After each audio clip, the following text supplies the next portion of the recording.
xibaar yu wér te wóor ca tàng ba abonnez-vous pour ngeen di mën di jot suñuy vidéo. dal leen ak jàmm seen chaîne bi di Buzz 221 HD ginnaaw bañ joué ba noppi finalu coupe d'Afrique bi nga xam ne moom moo doon jaar ci diggante réewu Sénégal ak réewu Maroc am na akub jàppante bu ci daal di jaar ci diggante fédération football bu Maroc ak fédération football bu Sénégal coo loolee nu mu demee moom mooy que ne waa fédération football bu Maroc ginnaaw bu match boobee jeexee ba réewu Sénégal daane réewu Maroc ci benn bal ci dara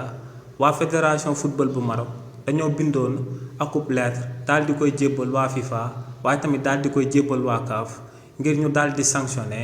waa équipe nationale bu Sénégal jëmale ko ci réaction bi nga xam ne moom lañ amoon ginnaaw ba arbitre bi sifflé akub penalty daal di koy jagleel réewu Maroc te ñoom ne li ni mel moom moo déstabilisé kii di Brahim Diaz ba kookee daal di raté penalty bi ba réewu Sénégal mujjee daal di jël coupe bi. ginnaaw nag ba waa fédération Maroc bu football bindee akub bataaxal waa FIFA ak waa CAF di sàkk ngir ñu daal di sanctionné équipe nationale bu Sénégal waa fédération football bu Sénégal daal dinañ leen ciy tontu. si li ni mel kii di Abdoulaye Diallo di njiitalu fédération football bu Sénégal daal dinay xamal Sénégalais yi que ne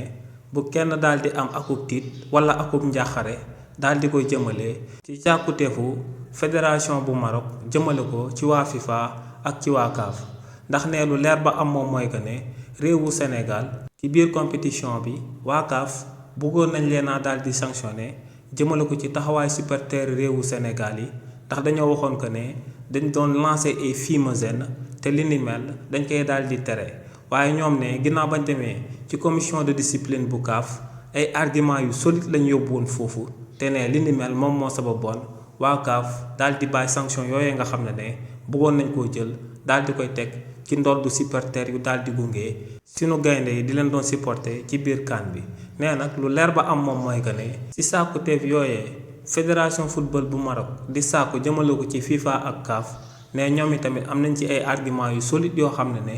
bis buñ leen ci ooy ci conseil de discipline ne dinañ daal di fexe ba benn daan duñ ko jël daal di koy teg ci